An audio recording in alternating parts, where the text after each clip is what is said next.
It's Hans Brunner with First Priority Financial, and I wanted to give you a couple of tips. I don't do home equity lines of credit, but I understand them because they're home loans, and I advise my clients on home loans. So I've been advising my clients on equity lines so much lately that I decided to put together a quick video. And so what we need to do, what we need to think about here when you're looking at a home equity line of credit is they're usually adjustable rate mortgages. Don't be afraid of that. I'll get more to that later. But it's based on the prime rate. Prime rate today in March 2015 is 3.25%. It's been 3.25% for quite some time. I'm thinking 2 years, but I could be wrong.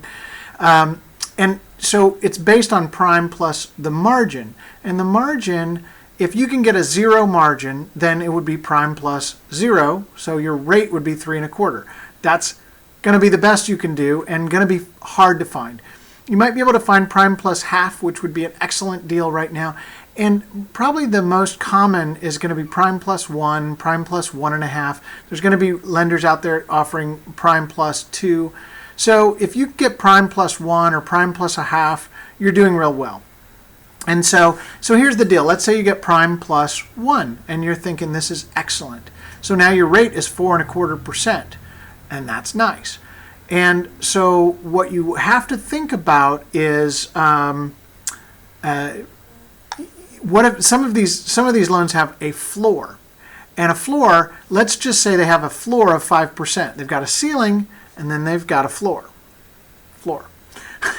So the floor is, if it's a 5% floor, then you'll pay no less than 5% interest. So if you've got prime plus 1 with a floor of 5, your true rate is 4.25, but your floor is 5%, so you'll never pay less than 5% interest. And the guy at that bank will tell you, or gal, the guy or gal at that bank will tell you, oh, the great thing about that is your rate's 4.25. If it goes up to 4.5, your payment won't change. If it goes up to 4.75, your payment won't change. And it has to move up 0.75 of a point before your payment will change. Well, guess what? I'd rather pay 4.25 and for a while until my payments go up. So you don't really want a floor if you can avoid it. And the other part is that most of them are adjustable for 10 years. It's a 30-year loan, so it's adjustable for 10 years. They call it the draw period. So you get a $100,000 line of credit. You're only going to pay interest on whatever you've drawn, and it's going to be at the current rate.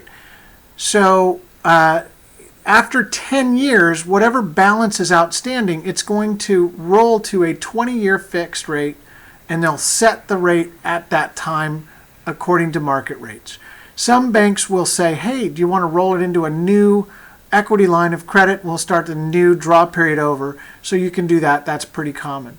Now, when lending gets really tight, they will freeze it, which they did in, like 2005, 2006, 2007. They were freezing equity lines because values were dropping, and they were concerned that that the equity line was going too high. Most equity lines will go up to a total loan to value of 80%. Some will push the envelope to 90%. Some will be a little bit more conservative. So that's the basics in looking for an equity line.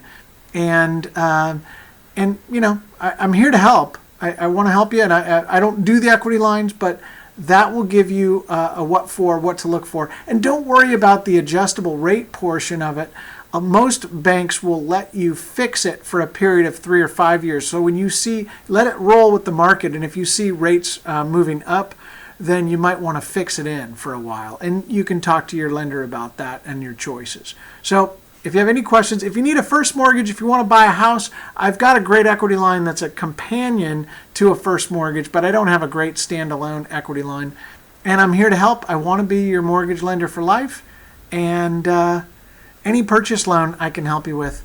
Refinance as well, but not equity lines. Thanks, and have a good day. Good day. And we're done.